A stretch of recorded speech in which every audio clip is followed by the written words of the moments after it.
Good 3D modelers understand the role of the origin inside of our scene. As I've mentioned in previous videos, the origin is the only defined location inside of our three-dimensional scene. It is, in every sense, the center of our universe. Remember, we are plotting points inside of a 3D grid, and we know precisely where all three of our axes intersect each other. It's called the origin. You can see it inside of our grid here. Now, if you don't have the grid on inside of your viewport, as a reminder, hitting the O key will bring open your viewport properties. And if you're in the visibility section, there it is, show grid. I have mine enabled right now, and I can very easily see the intersection of the X and the Z axis. Now, we don't get a grid for the Y axis, but trust me, it's there. And the intersection of both of these points right there, that spot, is the origin. That's the center of our scene.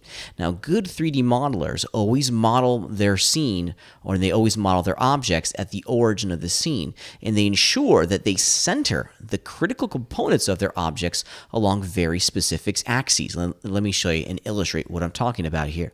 Now, I have a complete train that I need to build here. I'm just focusing on the coal car at the moment, and things are looking pretty cool. I got these little wheels. I got the platform all established. This is a little oil tank on the back here. So things are starting to get, and grow into their final positions here. However, after I've extruded a whole series of two-dimensional planes into three-dimensional shapes, I can see that my train is no longer centered around the origin of the scene. To further illustrate this, let's look at my scene from the front. There we go. And check it out.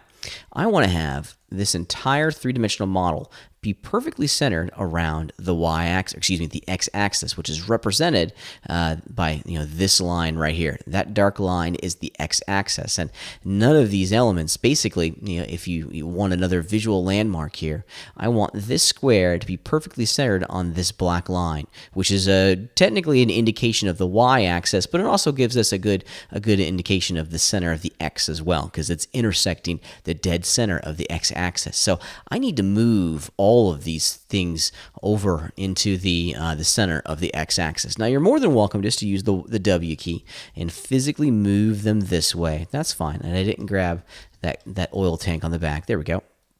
You're more than welcome to do that, but that's definitely the inaccurate way of getting all these shapes to the center of the x-axis. I'm all about accuracy. I'm a control freak. I want to make sure that all of my geometry is perfectly centered around the x-axis so that I can continue building and editing this entire complex train using some very complex high-tech tools. And these high-tech tools require that all of my geometry be centered along the x. So I want to hit undo and get it back to where it currently was. And I want to show you a really awesome tool inside of Modo.